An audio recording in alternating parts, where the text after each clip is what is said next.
자, 안철수 현상과 안철수, 자연인 안철수, 또 대선 후보 안철수는 좀 구별해야 된다는 말씀을 하셨는데, 그렇게 그 부분은 동의하십니까? 제 개인적으로는 사실 좀 동의하는 부분이 있습니다. 안철수 현상이 만들어진 그 배경 자체가 기성 정치인들에 대한 문제점이 그런 발산이 됐다고 생각을 하고요. 그다음에 안철수 후보도 그 개인의 안철수 후보보다 어떻게 보면 안철수 후보를 지지하는 그 많은 청년들 또 그 지지하시는 분들에 의한 그 후보로 이제 출마 선언을 하셨기 때문에 네. 예, 일정 부분 동의합니다. 그래요. 이 자평으로 시작을 했으니까 계속 자평으로 좀 나가보죠. 제가 이번에는 정은혜 단장한테 네. 그 안철수 후보가 정치 쇄신을 그 중요하게 주장도 했고 요구도 했잖아요. 그래서 결과적으로 보면 이해찬 대표와 최고위원회 전원이 지금 사퇴한 상태인데요. 문재인 후보가 민주통합당을 쇄신하기 위한 이런 노력에 대해서는 어떻게 평가하십니까? 어느 정도 그 평가를 하시는지요? 일단 당내 쇄신이라는 게 지금 선거 과정에서는 저는 이건 제 개인적인 생각이고요. 네, 예, 그래서 그 선거 과정에 있어서 당장 뭐 예를 들면 당직자를 자른다든지 그런 식의 개혁이라든지 그런 쇄신은 지금 저는 불가능하다고 생각을 합니다. 일단 선거에서 이기기 위해서 후보님께서 용광로 선대위라고 하셔서 지금 저희 캠프도 지금 3개로 분류가 되어 있는 상황이거든요. 그래서 네. 그 기존에 당에 계셨던 분들은 민주 캠프에 계시고 또 시민 캠프, 미래 캠프가 함께 지금 어우러지고 있는 상태이기 때문에 이 어우러진 상태에서 대선을 잘 치르고 나면 그 이후에 또 당의 또 쇄신이라든지 변화가 크게 있을 것이라고 생각됩니다. 그래요. 예. 네, 아까 우리 그 정 대변인님께서도 말씀을 하셨듯이 지금 남은 대선 기간 동안 진짜 중요한 것은 쇄신, 어떤 경제적인 그런 담론 제시 다 중요하지만 어쨌든 저는 그 단일화부터 끝내야 그래야 예선이 끝난 선수가 나와야 본선에서 같이 붙는 거 아니겠습니까? 지금 보면은 야권에서 아직 후보 단일화가 되지 않았기 때문에 공약도 단일화가 되지 않았습니다. 그 공약을 보면은 지금 예전 같은 경우 쇄신안을 지금 보니까 문 후보님께서 예전에 말씀하셨던 어떤 4년 중립론 같은 그런 부분들 빠졌더라고요. 예, 이런 것들이 보면은 정말 공약이 하나로 나오지도 않았는데 어떻게 같이 얘기를 할 수 있을까라는 생각이 듭니다. 4년 중립론 어디로 갔죠?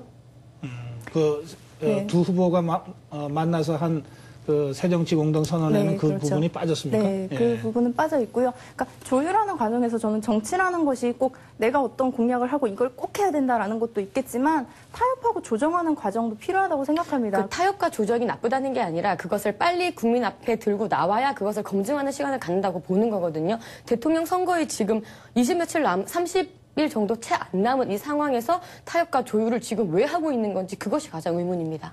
저는 정책이나 공약 측면에서 보면 아까도 말씀을 하셨지만 지난주 일요일에 그 박근혜 후보는 그 10대 공약을 발표했죠. 그러면서 준비된 여성 대통령, 그래서 또 10대 공약을 발표했는데요. 저도 그 공약들을 좀 꼼꼼히 좀 살펴봤습니다. 그래서 어느 정도 제가 좀 공감할 수 있는 부분도 있었고요. 그런데 그 공약이나 정책도 굉장히 중요하지만 저는 좀 2가지를 좀 묻고 싶어요. 그 공약의 실현 의지, 그 다음에 공약을 실현할 수 있는 능력이 있느냐도 더 중요하다고 생각을 합니다. 사실은 좋은 얘기는 누구든지 할 수 있는 거거든요. 근데 그 공약을 실현할 수 있는 의지가 있느냐. 근데 박근혜 후보 같은 경우는 반값 등록금 이번에도 또 공약으로 나오셨는데요. 지난번에 출마 선언할 때도 대학생들이 반값 등록금 약속을 지켜라 이런 식으로 또 피켓을 들고 시위도 했었고 네, 또 박근혜 맞습니다. 후보의 그 의원회관으로 대학생들이 또 찾아갔었죠. 근데 그 찾아간 학생들을 또 끌어내는 그런 사건도 있었고요. 네, 그런 맞습니다. 면에서 그 봤을 실천 때 의지가 정말 네네. 가장 중요합니다. 그래서 저희가- 이번 총선에 맞습니다. 있어서도 네. 박근혜 후보가 또 비대위원장으로서 또 역할을 하셨고 그리고 또 이제 과반의 의석을 차지하셨습니다. 그렇다면 바로 당장 이제 반값 등록금에 관한 법안을 발의라도 하실 수 있었을 텐데 발의도 안 하셨고 민주당에서 발의했던 법안 자체를 또 통과하지 않았죠. 그러니까 네, 그런 그것은 의지가 없는 잘못된 상태에서 것입니다. 실천 의지 관련해서는 저희가 누구보다 할 말이 많고 정말 저희가 강조하고 싶은 부분입니다. 저희가 총선 때 그 공약을 했던 52가지 중에 51가지를 저희가 법안을 발의했고요. 그리고 그 실천 의지 같은 부분에서 말씀을 드리건데 이번에 공약을 보면은 가장 중요한 것이 그 돈. 재정을 어떻게 마련할 것인가라는 부분 아니겠습니까? 저희 후보님께서 말씀을 하시길 1년에 그 세비를 굉장히 그 세제 제도를 개혁을 해서 1년에 27조씩 그래서 5년 동안 약 135조를 모으겠다. 그리고 그 세금이 어떻게 들고 어떻게 나가는지 가계부를 꼼꼼하게 다 공개하겠다라고까지 말씀을 하셨거든요. 아주 구체적이고 실현할 수 있는 부분을 지금 저희는 말을 하고 있습니다. 하지만 반면 야권은 어떻죠? 그런 거에 대한 정말 없지 않습니까? 실현 의지? 지금 문재인 후보 같은 경우에서도 예산이 정확히 얼마 드는지 이제 또 그 정책위원 분들과 또 함께 의논을 하고 있고 그런 상태입니다. 그리고 늘 의논하고 있는 중이신 거죠. 네, 계속 지금 추진되고 있고요. 계속 지금 계획 중에 있는 거고요. 사실은 아까 의지라는 부분에 있어서도 저도 얘기를 하고 싶은 게 이제 뭐 지난 지방선거 때부터 계속 반값 등록금도 하겠다 말은 많이 하셨잖아요. 그렇다면 지금쯤이면 그런 지금 여당이고요. 그 다수당인데 충분히 할 수 있는 일들을 하지 않았다라는 점에서 저는 그 의지가 진정성이 그 정책이 느껴지는가 하는 의문을 제기하고 싶고요. 그다음에 대통령이 되고 나서도 그 실행 능력이 있는가. 정책이라는 거는 대통령 혼자 밀어붙여서 되는 게 아니거든요. 그 의회와도 타협을 해야 되는 것이고 행정부에서도 함께 의논하고 타협을 해야 되는 문제인데 박근혜 후보가 그런 참모진들과 그 주변 분들과의 소통에 있어서 얼마나 할 수 있을지 저는 약간 조금 의심스럽습니다. 자, 반값 등록금 말씀이 나오셨으니까 제가 말씀을 드리는데 우리가 왜 반값 등록금을 외쳐야 할까요? 등록금이 그만큼 올랐기 때문입니다. 지난 참여정부 시절에 올라간 등록금이 MB정부 때 올라간 등록금보다 훨씬 많습니다. 2배 정도 더 많다고 저희가 알고 있습니다. 등록금을 이렇게 높여놓은 당사자가 누구인데 반값 등록금을 이야기하는 것이며 그리고 우리가 반값 등록금을 명목상의 반값으로 자른다는 게 아니고 우리는 재정적인 차원에서 맞춤형으로 반값을 하겠다고 충분히 준비를 하고 있습니다. 그리고 그 로드맵도 이미 완성이 된 상황입니다. 시뮬레이션도 했고요. 그리고 그 실현 능력과 의회의 그 정치를 말씀을 하셨는데 그 의회, 지금 국회에서 절반 다수 이상을 차지하고 있는 것은 새누리당입니다. 국민과 상식을 늘 말씀을 하시는데요. 상식적인 국민이 선택한 것, 지난 총선에서 선택을 한 것은 새누리당입니다. 국민의 절반 이상이 새누리당이 집권을 해서 새누리당이 의회에서 잘 이렇게 의견을 모아서 하라고 그 결론을 내려주셨거든요. 네. 네, 이런 부분에서 우리는 사실을 정확하게 직시해야 된다고 생각을 합니다. 그래요. 네. 이제 두 분은 진행자가 필요 없을 만큼 네. 알아서 토론을 열심히 잘해 주시는데 제가 조금 끼어들겠습니다. 네. 시간도 제가 관리를 해야 되니까요. 그 여성 대통령론 있잖아요. 박근혜 후보가 최종적으로 선택한 슬로건이 준비된 여성 대통령 이런 것 같습니다. 엊그저께 인천 비전 발표회에서 그 여성 대통령론에 대해서도 논란이 많았는데 이 새누리당에서는 이 여성 대통령론, 준비된 여성 대통령론이 어느 정도 효과를 보고 있다고 판단하고 계시는지 궁금해요. 그래서 후보님 스타일 자체가 뭔가 전략 그리고 효과 이런 거에 대해서는 사실 관심이 없으세요. 관심이 없다기보다는 그렇게 중요하게 생각하지 않으십니다. 오히려 이제 준비된 여성 대통령이라는 슬로건은 만들어진 게 아니라 사실 그대로 아니겠습니까? 여성이시지요? 그리고 준비됐지 않으십니까? 다른 후보님에 비해서는 더욱 그렇고요. 그래서 우리는 그것이 만들어졌다기보다는 있는 사실 그대로다 이렇게 말씀을 드리고 싶습니다. 지난번에는 제가 여성 대통령 관련해서 여성을 위한 대통령은 아니다라는 그런 말씀을 드렸는데요. 오늘은 제가 생각을 해봤던 게 여성 정치인을 위한 대통령은 아닐 수도 있다라는 생각을 해봤습니다. 예를 들면 이번 총선에서도요. 물론 그 손수조 후보님께서는 공천을 받으셨지만 새누리당 같은 경우는 여성 후보의 공천이 민주당은 한 10% 정도 됐는데 지역구를 말씀드리면요. 한 7% 정도밖에 되지 않았습니다. 그리고 당선율도 보면요. 새누리당이 민주당보다 지금 의석수가 많음에도 불구하고 여성 의원이 총 4분 계세요. 그러니까 지역구에서 당선된 여성 의원이 4분이시고 민주당은 13명입니다. 3분이십니다. 그래서 거의 한 3배 정도 민주당이 여성 의원이 많고요. 사실 김대중 대통령 때 이제 저희는 여성부가 이제 처음으로 생겼고요. 그 다음에 노무현 정부 때는 최초의 여성 법무부 장관, 최초의 여성 총리가 또 탄생이 되었죠. 그래서 박근혜 후보의 그 개인적인 여성의 이런 걸 떠나서도, 그러니까 여성이라면 적어도 정치를 하고 싶어 하는 또 여성의 그런 또 지지하고 또 여성 정치인들을 육성하는 그런 모습을 좀 보여야 하지 않을까 생각해 봅니다. 글쎄요, 민주당에서는 남성, 여성 운운할 자격이 없는 것 같습니다. 어차피 문재인 후보님께서도 대한민국 남자 이것으로 처음에 가려고 하시지 않으셨습니까? 이거에 대해서 성을 따지는 건 별로 무의미한 것 같고, 글쎄요, 예전에 이런 말이 있었습니다. 나라 일이 급한데 암탉 수탉 가려서 뭐 하냐. 암탉이 나오는 지금 병아리가 꽥꽥거리는 거 보니까 암탉이 나서야겠다. 제가 드릴 말씀이 아니라 최초의 여성 정당 대표셨던 박수천 여사님께서 하셨던 말씀이거든요. 지금 나라 일 급합니다. 그 암탉 수탉 딱 가질 때가 지금 아닌 것 같습니다. 그래요. 이 여성 대통령론에 대해서는 앞으로도 이제 TV 토론 과정에서 후보들 사이에서도 뭐 경론이 벌어질 수도 있고요. 좀 더 지켜보겠습니다. 지금 이제 대선 29일 남은 시점인데, 야권이 지금 후보 단일화 마무리 협상 중이죠. 예. 그런데 한 차례 파행을 겪었다가 재개를 했는데 조금 전에 그 홍영표 상황실장의 인터뷰를 봐도 그렇고 양쪽이 사실 팽팽하게 아직은 대립하고 있는 것 같아요. 오늘 중에 전문가들은 오늘 중에는 타결이 돼야 준비가 가능하다고들 얘기하던데 타결된다고 보세요? 일단 그 팽팽하다는 것 자체가 그 두 후보님들이 정말 어떻게 보면 우열을 가릴 수 없을 정도로 훌륭하시다 저는 그렇게 생각을 하고 있고요. 일단은 내일 TV 토론이 있고 그 TV 토론이 있으면 뭐 어떤 패널 조사가 있어야 되고요. 또 여론조사 방식에 있어서도 뭐 주말에 하냐 주중에 하냐 그거에 따라 또 결과도 많이 달라진다고 하기 때문에 적어도 오늘 저녁이나 뭐 내일 안에는 그런 방식이 좀 정해져야 되지 않을까라고 생각합니다.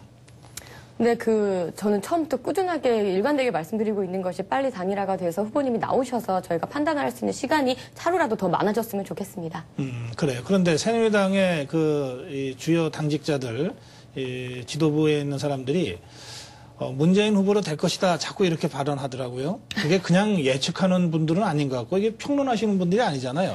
제가 알고 있기로는 예전에 이제 민주당에서 당원 교육용으로 이제 안철수 후보님을 아주 엘리트 귀족 엘리트이고 정치 초보다라는 문건을 만들어서 당원 교육을 하셨다고 하더라고요. 네. 거기서 비롯된 내용이 아닐까 싶고요. 네. 저희 쪽에서는 그런 당원 교육을 한 적이 없는 걸로 저는 알고 있습니다. 네, 저는 언론에서 봐서 그 사실 여부는 민주당에서 언론에 있는 것이 되겠습니다. 모두가 진실은 아니기 때문에 그 사실은 저희가 직접 확인을 해보고 그런 자료가 있다면 그 자료가 있으면 저희가 그걸 뭐 그런 수 있겠죠. 분이 간에 나오시면은 그 다음부터 우리가 논을 하면 될 것 같습니다. 근데 그 발언을 보면 새누리당 쪽에서는 문재인 후보가 좀 박근혜 후보 상대로는 좀 손이 쉽다라고 생각하는 듯하단 말이죠. 그리고 또 그런 주장을 안철수 후보 쪽에서 하잖아요. 실제로는 우리가 무서우니까 문재인 후보 쪽으로 바람을 몰아가려고 그런다. 그런 얘기 들어봤죠. 그러니까 이게 묘하게 예상하지 못한 여러 효과들을 주고 있는 것 같은데 실제로는 어떻게 생각해요? 그러니까 이런 모든 일들이 저는 정말 소모적인 정치 공학적인 논리라고 생각을 합니다.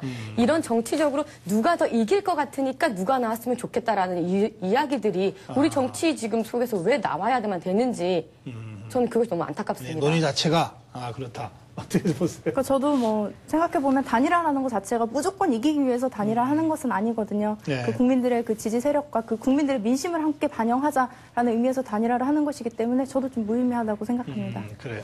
두 분 다 이제 문재인 후보가 대통령에 당선돼야 한다 또는 될 것이다 이렇게 생각하고 계시고 박근혜 후보가 당선돼야 하고 될 것이다 이렇게 생각하시죠. 먼저 정은혜 단장께 문재인 후보가 대통령이 당선되면 우리 사회가 어떻게 될 것 같습니까? 그래서 저는 그 청년의 입장에서 한번 얘기를 해보고 싶어요. 아까 서두에도 말씀을 하셨는데 지금 대졸 실업자가 그 고졸 실업자보다 더 많아졌다는 그런 통계가 있다고 합니다. 네, 그래서 그런 면에서 봤을 때 그 문재인 후보님께서는 청년 고용 할당제라든지 특히 저는 그 능력 중심의 블라인드 채용 제도가 굉장히 중요하다고 생각을 하거든요.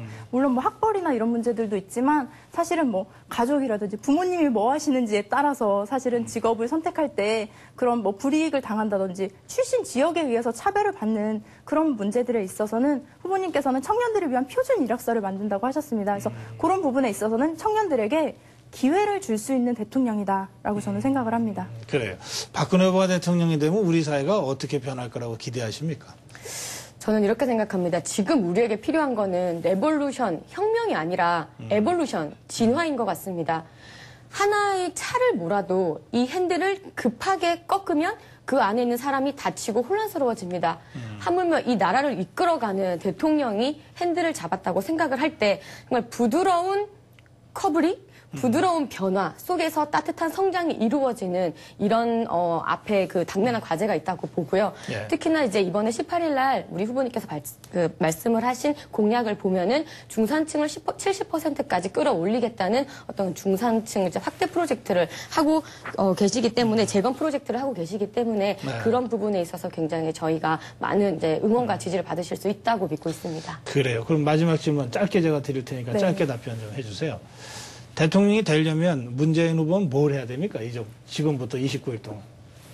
일단은 뭐 그런 구체적인 정책이나 공약들이 있다면 그걸 정리를 하고 그것을 이제 유권자들에게 그 설득하는 작업이 필요하다고 생각합니다. 그리고 제가 사실 하나 준비를 한 게 됐는데요. 마지막 질문에 대통령이 되기 위해서는 뭐 땡땡땡이 필요하다라는 질문이 있었어요. 그래서 이거를 오늘 하루 종일 고민을 하다가 그래서 저는 저는 이제 필요한 게 열쇠가 필요하다라고 열쇠가? 생각을 해봤습니다. 그래서 그 유권자의 관심과 사랑의 열쇠가 필요하다. 문재인 후보님께서는 그 희망의 문을 제시를 하셨고요. 그 문을 열 수 있는 열쇠는 유권자들이 가지고 있다고 생각을 합니다. 그래서 그 문을 위한 열쇠가 되어주시기를 바랍니다. 라는 마음에서 문재인 후보의 열쇠가 되어주십시오. 네. 대한민국의 희망의 문을 열 수 있는 네. 유권자들의 열쇠. 네. 알겠어요. 네. 손수유 위원장. 네, 저희 박근혜 후보님께서는 앞으로 남은 기간 동안 정말 우리들의 어떤 감성적인 그런 부분을 같이 소통하는 시간을 가졌으면 좋겠습니다. 예를 들어 말씀드리면 제가 서두에도 말씀을 드렸듯이 어떤 씩씩한 그런 소녀 가장의 모습,